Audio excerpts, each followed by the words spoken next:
여러분, 그러면 하나님의 형상에 대한 부분에서 이제는요, 죄에 대한 이야기를 좀 해보겠습니다. 현대인들에게 죄라고 하는 것, 옛날에는요, 이 전통적인 죄 개념이 있었습니다. 전통적 죄 개념이라는 건 성경을 기초로 해서 저와 여러분들이 죄가 무엇이다 라고 하는 것을 계속해서 알아왔습니다. 역사적으로도. 그런데 이것이요, 말 그대로 우리가 잘 아는 이 자유주의라고 하는 것 때문에 이 자유주의로 넘어가면서요, 죄의 문제가 문화적인 차원에서의 개념으로 바뀌어버립니다. 그래서 문화적인 차이가 나는 것을 서로 바라보면서 죄가 상대적으로 이해하게끔 되어집니다. 그러니까 이 전통적인 죄는 절대적인 죄예요. 하나님이 동성애가 죄다라고 하는 것을 언급해놓고 그것을 성경에서 악한 것이다라고 규정한 이상 그건 죄입니다.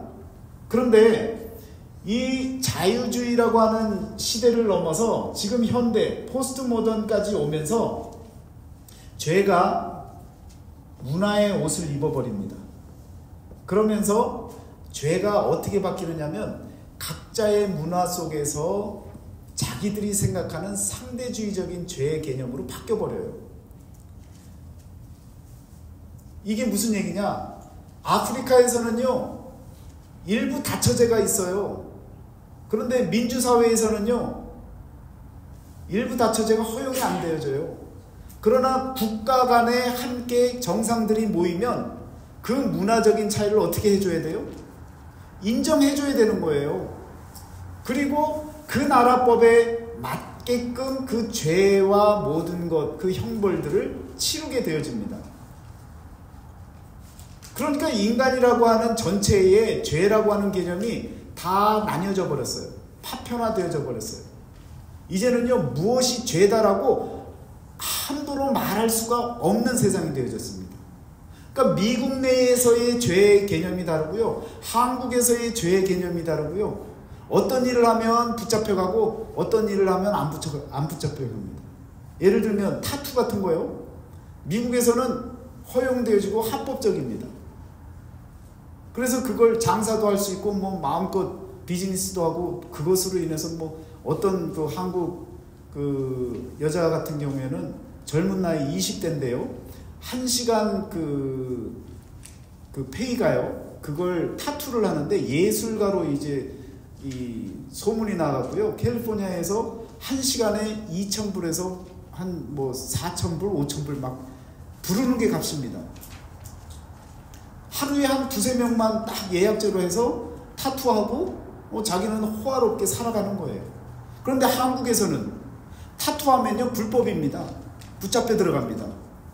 그래서 그 인터뷰를 해보니까 그 여자도 한국에서 타투를 하면 안 되니까 넘어온 거예요. 넘어와서 마음껏 호화 생활을 합니다. 그러면서 그러는 거예요. 한국에서는요, 불법이고요, 어떻게 언제 잡힐지 몰라서 할 수 없습니다. 그런데 여기서는 합법이라 너무 마음 편하게 삽니다. 이렇게 누리고 삽니다. 여러분, 이 죄에 대한 것, 그 개념 자체가 문화적인 차이로 다 달라졌어요.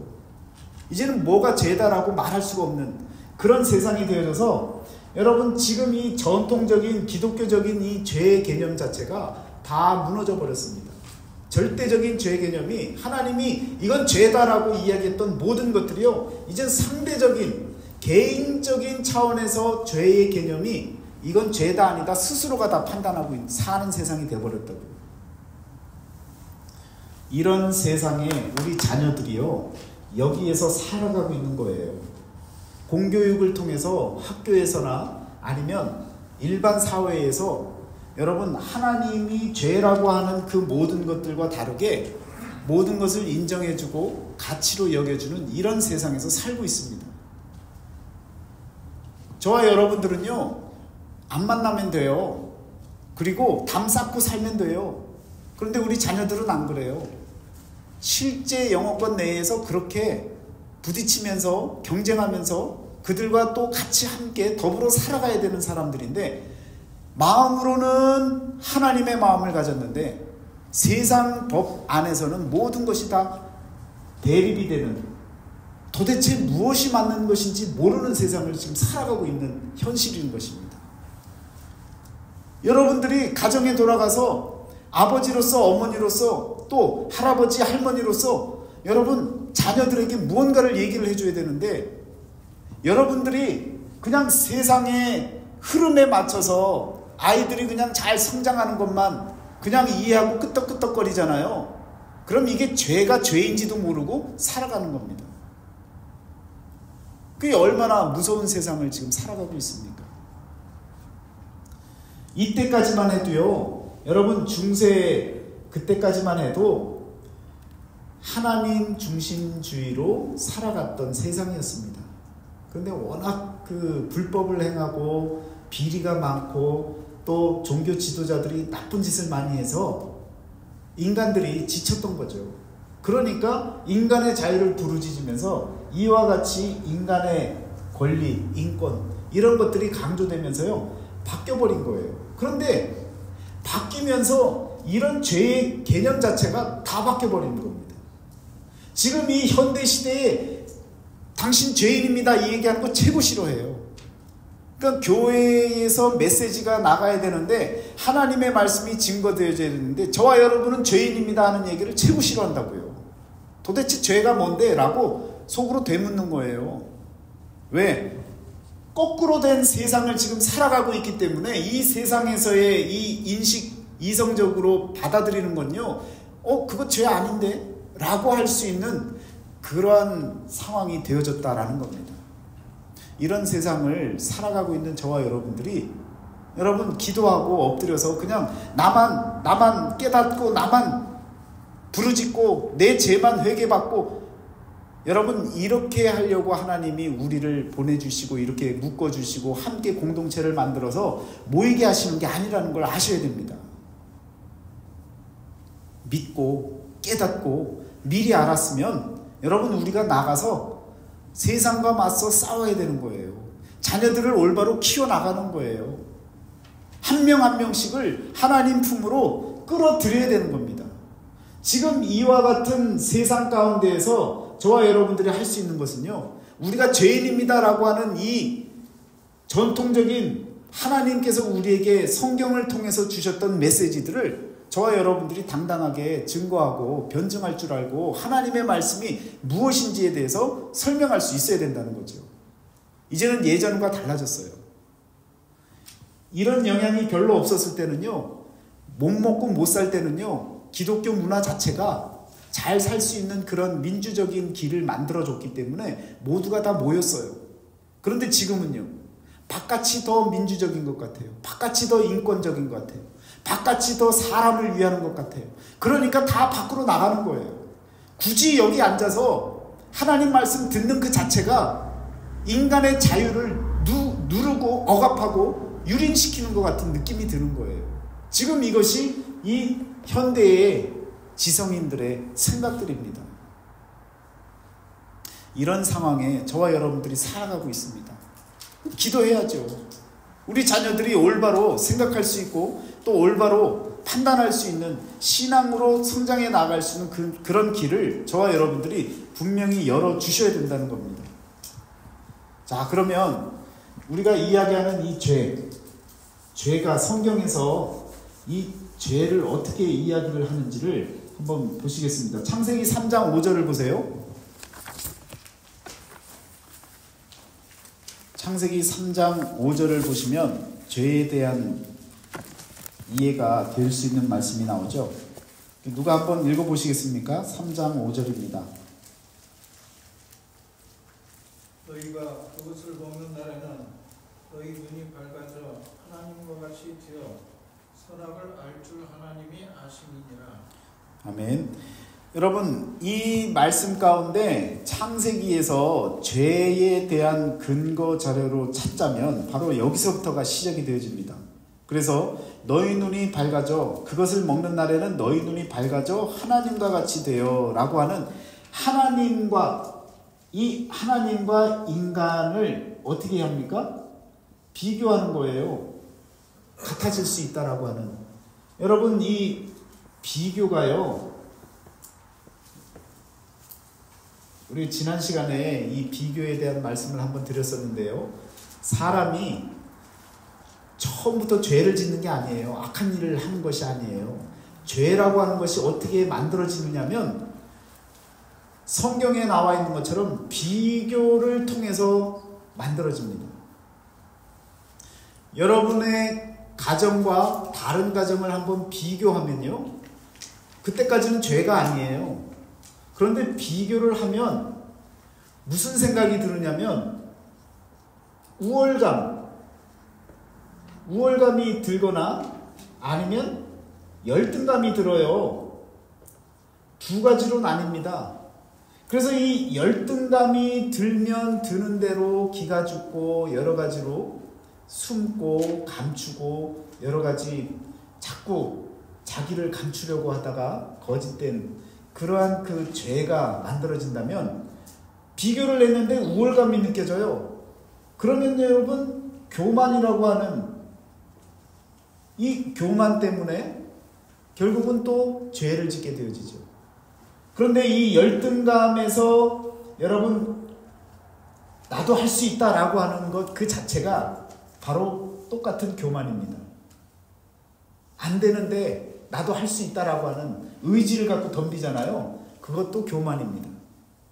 그러면 죄가 아니었어요. 비교하는 것 자체가 죄가 아닙니다.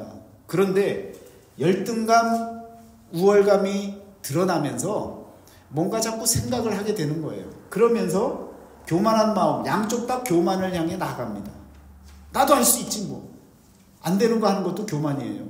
그런데 또 된다고 보니까 또 얕잡아 보고 아래로 보는 것도 교만이에요. 그러니까 비교하기 시작하면 교만으로 갈 수밖에 없는 거예요. 모든 방향이. 그러면 이 교만은 하나님과 같이 되겠다라고 하는 그 의미도 바로 비교를 통해서 두 개 중에 하나를 선택해서 교만으로 간 겁니다.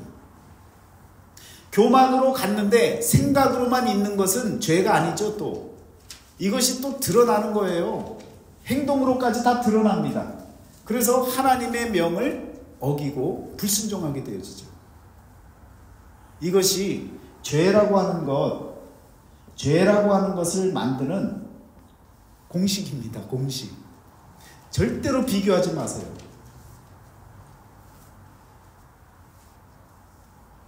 비교하면 문제 생깁니다. 우리 자녀하고 남의 집 자녀하고 비교하잖아요. 자식도 문제 생기고요. 그 부모도 문제 생기고요. 다 문제 생깁니다. 교만하거나 아니 월등감이나 아니면 열등감을 느껴서 결국은 서로가 죄를 짓게 되어져 있어요. 엄마 아빠한테도 요즘 보면 무섭습니다. 막 욕은 욕대로 다 하고요. 부모에게요. 심지어 구타도 하고요. 뭐 구타가 문제입니까? 막 찌르고 난리가 나는데 여기서는 뭐 총으로도 뭐 서로 부모 형제 할 것 없이 그냥 막 쏘고 난리가 났잖아요. 어느 사회에나 지금 이런 일들이 일어나고 있습니다. 왜? 비교 때문에. 그러면 비교만 안 하면 되는 거예요. 여러분과 제가 비교만 안 하면 죄로 가는 길을 막을 수가 있는 거예요. 그럼 창세기에 여러분 이런 표현이 4장에 보시면요. 4장을 한번 보세요. 창세기 4장에 보면 가인과 아벨의 이야기가 나오죠. 그런데 7절을 보세요. 마지막에 이렇게 나옵니다. 하나님께서 이렇게 얘기하시죠. 죄가 너를 원하나 너는 죄를 다스릴지니라. 이 얘기는 뭡니까? 사람에게 죄라고 하는 것이 드러날 수 있고 죄가 충분히 나타날 수 있는데 컨트롤 되어질 수 있다는 거예요. 언제요? 비교만 안 하면 됩니다. 정말 비교만 안 하면 되는 거예요. 자족할 수만 있으면 되는 거예요. 사도 바울이 비날 때나 아니면 부할 때나 내가 자족할 수 있는 것이 참 하나님 앞에 은혜고 감사다라고 표현을 하는데 그 자족할 수 있는 그 마음 자체가 여러분 비교하지 않는 마음인 거예요. 그러니까 여러분 이 죄의 문제를 해결할 수 있는 길은요, 여러분과 제가 비교하지 않는 거예요. 비교하면요, 입술로 어떤 말이 나와요? 상대방을 눌러야 되는 얘기가 나오는 거죠. 무시해야 되는 이야기가 나오고 내 입술로 죄를 짓게 되어져 있어요. 모이면 자꾸 내가 무언가를 나쁜 부정적인 이야기들을 자꾸 쏟아내게 되어져 있어요. 왜? 무언가와 비교를 자꾸 하는 거예요. 막연한 내 기준과 누구를 비교를 해서라도 여러분 그것에 맞는 이 교만한 생각들 여기까지 나오고 마찬가지로 내 입술로 죄를 짓게 되어지는 겁니다. 그러니까 여러분 믿음 생활하면서요, 입 딱 다물고 사는 게 최고입니다. 무슨 말하고 싶은 게 있으면, 욕하고 싶은 게 있으면 뭐라고 합니까? 주여 하고 그냥 한번 주여 하고 한숨 크게 쉬고 그냥 넘어가는 거예요. 다윗이 그렇게 산 거예요. 다윗은요, 사울을 찔러 죽일 수 있는 상황이 있었음에도 불구하고 주여 하고 하나님께 맡긴 것 아닙니까? 여러분 만약에 그 동굴 안에서 다윗이 사울을 찔렀다고 생각을 해보세요. 부하들이 기회입니다. 당신이 더 훌륭한 왕이고 당신이 저 사울이 몇 번이나 당신을 죽이려고 했습니까? 비교해보세요. 당신은 한 번도 그런 일이 없지 않습니까? 죽여도 됩니다. 죽이세요. 이런 표현을 썼는데도 불구하고 안 찔렀어요. 그런데 만약에 찔렀다고 해보세요. 바깥에 사울 군사가 한두 명이었습니까? 분명히 사울도 죽었지만 다윗도 아마 죽었을 겁니다. 그런데 하나님께 맡기고 주여 하고 그냥 그 옷자락 벤 것도 회개하는 마음으로, 떨리는 마음으로 하나님 앞에 그렇게 용서를 비는 마음으로 여러분 나아가서 저만치 갔을 때에 그 사울을 바라보고 내가 이렇게 당신을 사랑하고 아끼고 믿고 있는데 왜 당신은 나를 믿어주지 못하느냐고 그렇게 그냥 멀리서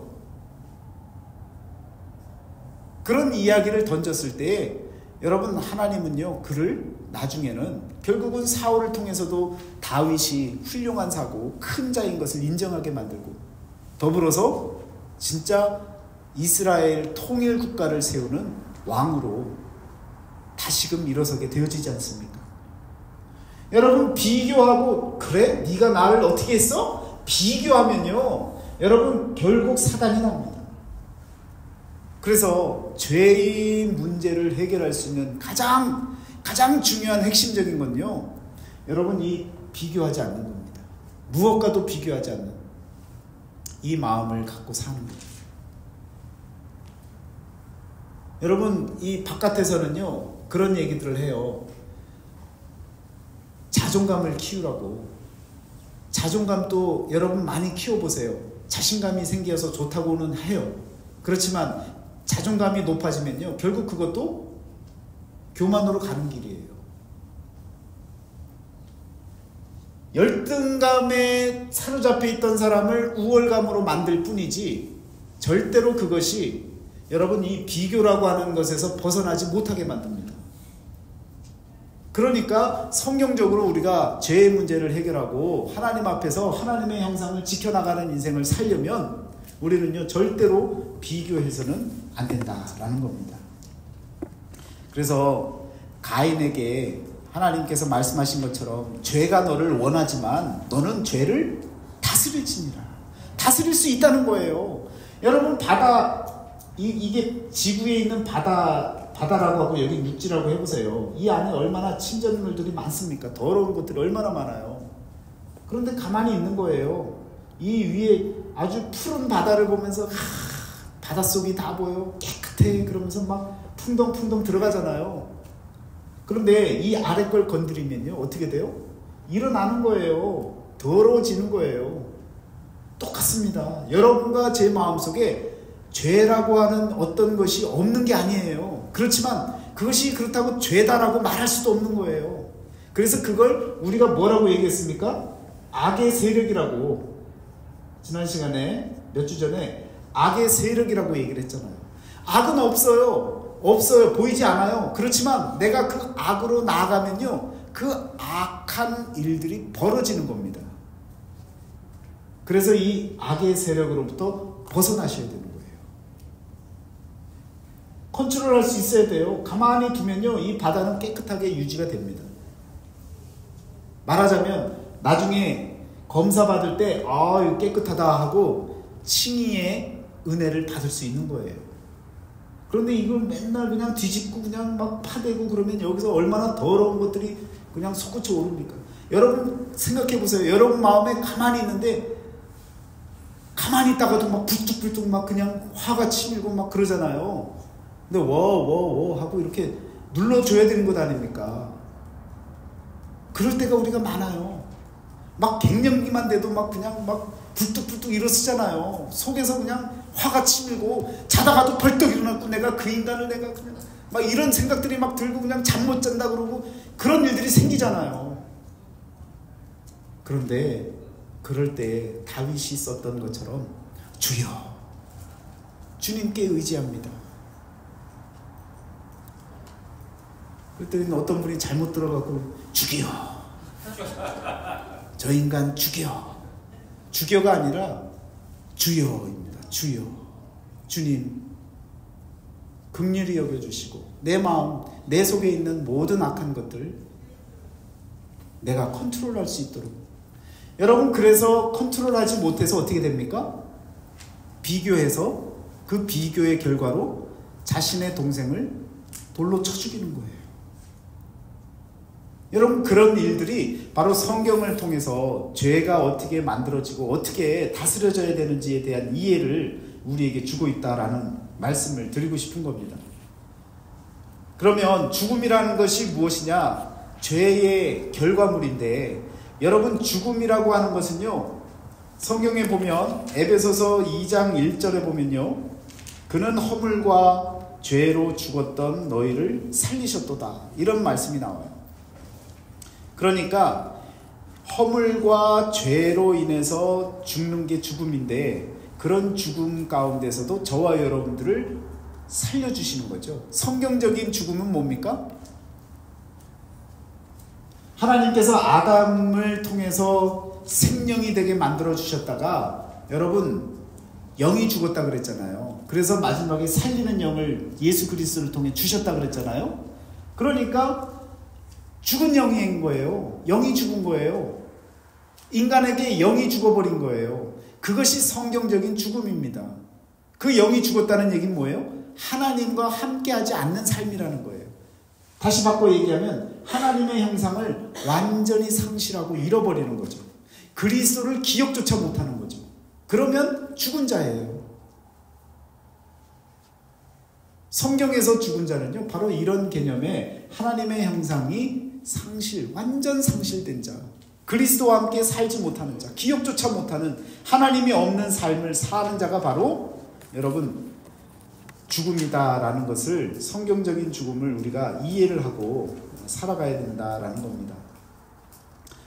그리고 요한일서 3장 14절에 보면요, 우리는 형제를 사랑함으로 사랑에서 옮겨 생명으로 들어간 줄을 알거니와 사랑하지 아니하는 자는 사망에 머물러 있느니라. 정확하게 표현하고 있는 거예요. 여러분과 제가 사망했다라고 하는 건 숨이 끊겼다는 얘기가 아니라, 하나님은 사랑이시잖아요. 그 사랑을 하지 않고 사는, 사랑과 관계없이 사는.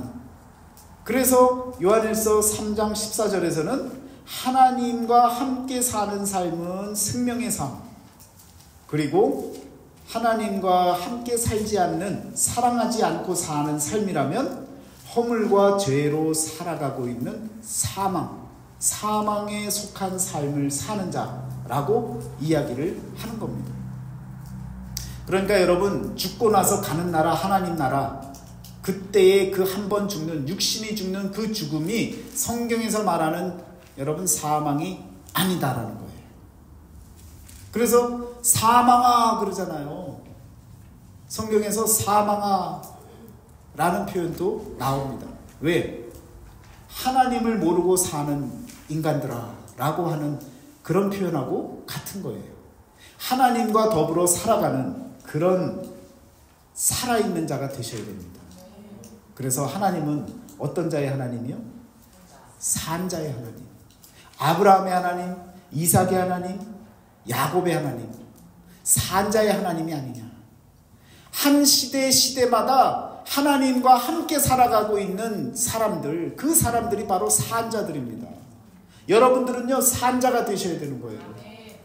죽은 자가 아니라, 사망에 놓여있는 자가 아니라 산자로서의 삶을 끝까지 하나님의 형상을 붙잡고 여러분 새로운 인간으로 나아가기까지, 그때까지 저와 여러분들이 그런 모습으로 살아가야 된다라는 말씀입니다. 그러면 그런 죄, 이 죄라고 하는 것이 이제는 한 가지 남아있는 것이, 이런 죄 개념 속에 처음부터 주어진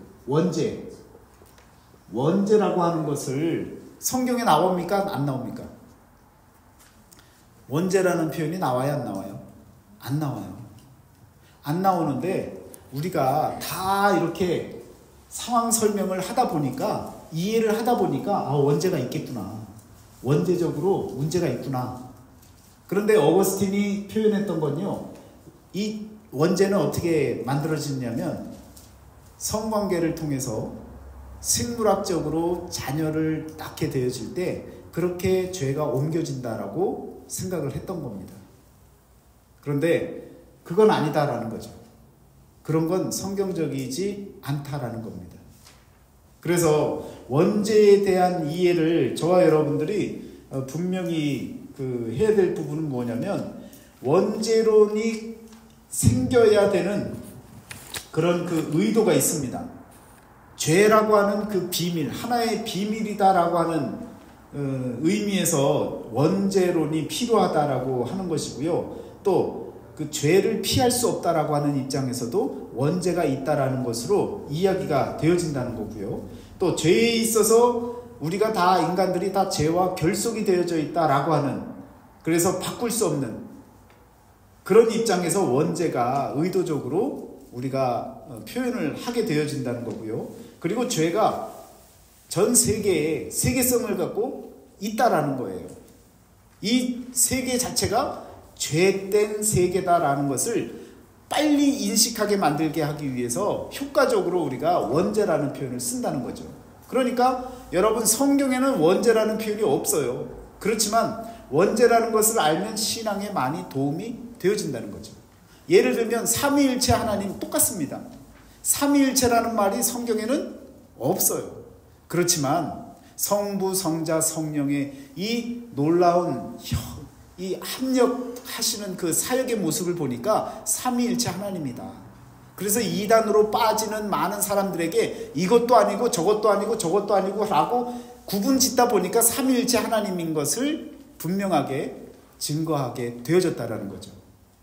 그래서 이 원죄의 문제는 의도가 있다라고 하는 것을 여러분이 아셔야 되겠고요. 우리에게 신앙에 도움이 되어지는 부분이지, 그것이 원죄가 뭐 있네 없네 이것 따지면서 골치 아파할 필요는 없습니다. 그렇지만 성경에서도 이런 근거를 두고 표현하는 부분들이 있어요. 그래서 시간 되시면 제가 적어놓은 성서적 근거를 말하는 그 부분들을 찾아보시면 여러분, 이 부분들에서 죄가 처음서부터 우리에게 있는 거구나, 그 원죄가 있다고 말할 수가 있는 거구나, 성경에는 안 나타나 있지만 우리가 그렇게 믿어도 되겠구나 라고 하는 그런 마음을 가질 수 있다는 거죠. 자, 그러면 제가 이와 같이 이야기를 말씀을 드렸는데요. 자, 갈라디아서 3장 22절에 보면 이런 말씀이 나옵니다.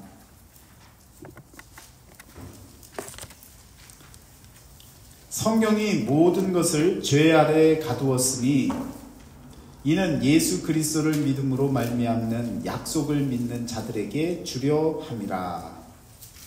여러분, 성경이 모든 것을 죄 아래다가 뒀다는 거예요.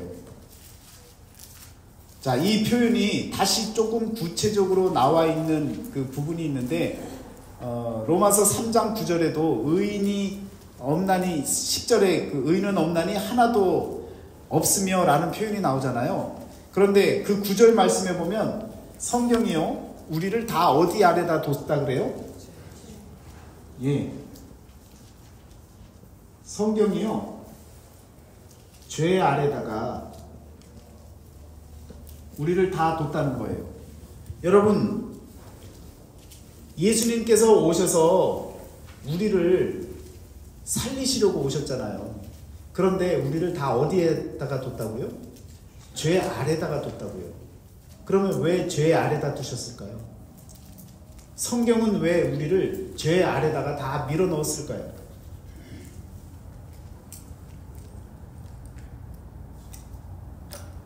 고민하실 것도 없습니다. 여러분, 인간은요, 이 인간은 깨닫게 안 하면요, 안 깨달아요. 못 깨달아요. 하나님의 은혜가 없으면 몰라요. 끝까지 몰라요. 죽을 때까지 몰라요. 그러니까 너희는 죄 아래에 있다라고 하는 표현을 한 것은, 이건요, 이 죄라고 하는 것은 우리가 무엇 때문에 알 수 있냐면 율법으로 인해서 우리가 죄라고 하는 것을 알 수가 있게 되어집니다. 그러니까 여러분, 로마서 4장 15절에 보면요, 율법이 없는 곳에는 범법도 없느니라. 그렇죠? 율법이 없으면요, 율법이 없으면 범법도 없는 거예요. 범법이 없다는 얘기는 뭡니까? 법을 어긴 것이 하나도 없다라는 얘기가 되어지죠. 그래서 이 율법이 없이는, 범법이 없다는 얘기는 율법이 없이는 죄를 깨닫지 못한다는 겁니다. 그 죄를 깨닫게 하시려고 율법을 우리에게 주신 거예요.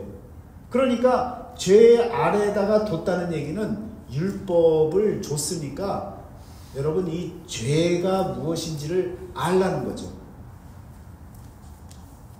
여러분, 이 죄자 있잖아요. 이 죄자, 허물 죄자가 원래는 이런 글씨가 아니었다 그래요. 여러분, 이게 그물망자에 안일 빗자를 두 개를 합쳤는데 원래는 이 모양이 아니었어요. 이건 아닌 것들을 그물로 잡는 그런 모양을, 상형 문자를 이렇게 표기를 한 거지만 원래는요, 재미있습니다. 이 참 한자에 이 스스로 자자하고, 그리고 여러분 매울 신자, 요 두 가지 보세요. 자신이죠, 자신. 우리 한국말에는 자신이라고 하는 표현을 자기 그 몸을 가리킵니다. 그런데 이 두 개가 한 글자였던 거예요. 요게 원래 허물죄였습니다. 허물죄가 여기 합쳐진, 이게 위에 쓰여져 있고 아래 쓰여져 있는 게 허물죄였다는 거예요. 자신이 죄예요. 허물이고 죄입니다. 참 이 한자로 이해하면요, 성경 이해도 참 쉬워지는 것 같아요. 그런데 보면 이게 또 무슨 자,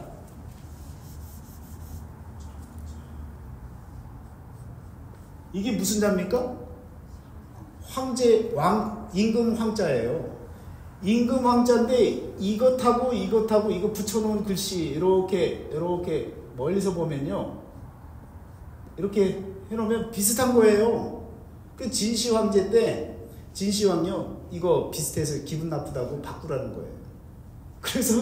그래서 이게 비슷해서 이걸 쓰지 마라. 그래서 여러분, 이 그물망자에다가 안에 빗자를 써서 이걸 허물죄로 바꿨다는 거예요.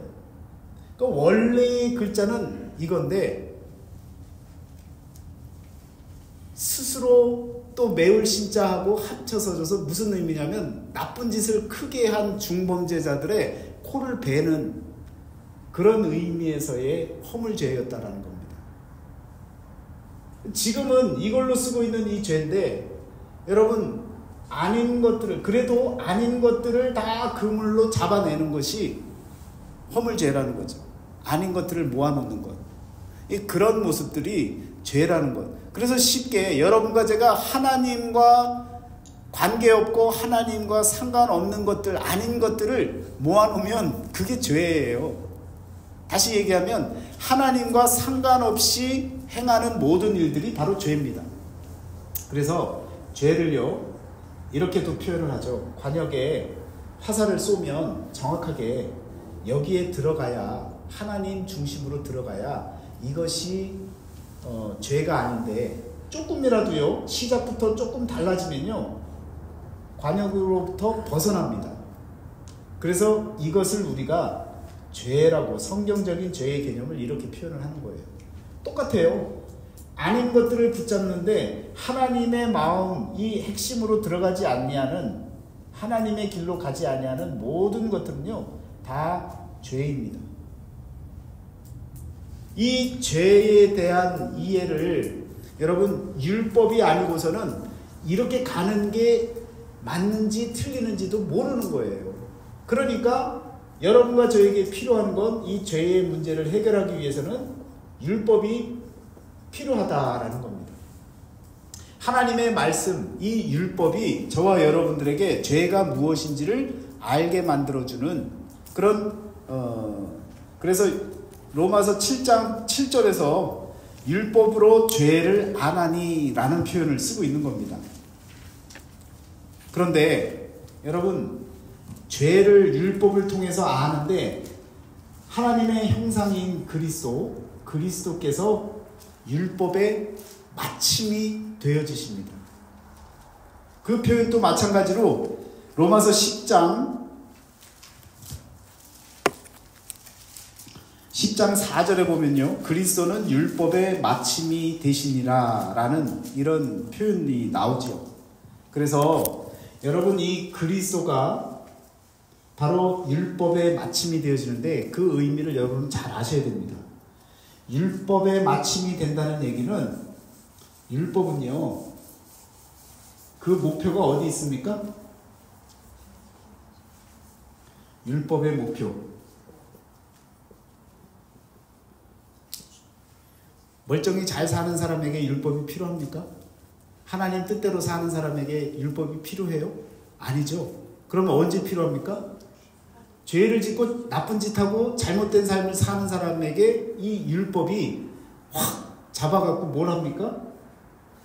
정죄하는 거죠. 죄를 정해주는 거죠. 그리고 어떻게 해요? 더 크게는 사망에 이르게끔 만드는 것, 죽이도록 만드는 것이 바로 여러분 율법의 목표가 되어지는 거예요. 따지면. 반대로 또 하나의 목표는 뭡니까? 다 지키면 구원해 주겠다고 하는 거죠. 성경에 율법을 통해서 구원받을 수 있습니까? 없습니까? 율법을 통해서 구원을 받을 수가 있습니까? 없습니까? 라고 물으면 없는 게 맞죠. 그런데 100% 율법을 지키면 구원 받아요? 못 받아요? 100%를 지키면 율법을 통해서요, 100%를 지키면 구원을 받는 게 성경입니다. 그런데 100%를 받을 사람이 없는 거예요. 그 누구도 받을 수가 없는 거예요. 그러니까 여러분, 율법을 통해서 구원은 못 받는다는 결론이 나오는 겁니다. 그러면 율법의 마침이 된다는 얘기는 사망도 구원도 아무것도 안 되는 모든 것들을 다 끝내는 거예요.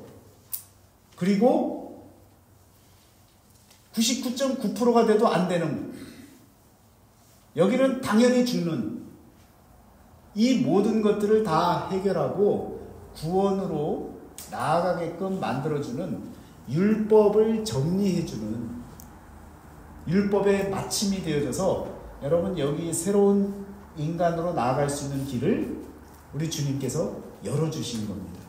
그것이 바로 그리스도께서 우리에게 보여주신 바로 부활의 첫 열매가 되시는 새로운 존재로서의 모습을 우리에게 나타내신 것이죠. 죄의 문제를 해결하기 위해서 우리가 꼭 기억해야 될 것, 우리 생활 가운데 꼭 기억해야 될 것, 비교하지 않는 거예요. 절대로 비교하면요, 그 비교로 인해서 나는 괜찮을 것 같지만요, 안 그렇습니다. 죄를 짓게 되어져 있습니다.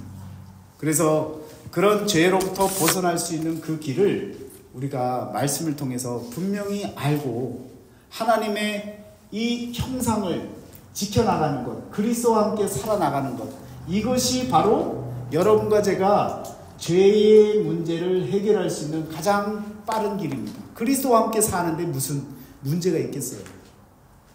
그리스도와 함께 사는 그런 삶을 여러분과 제가 살아야 된다라는 겁니다.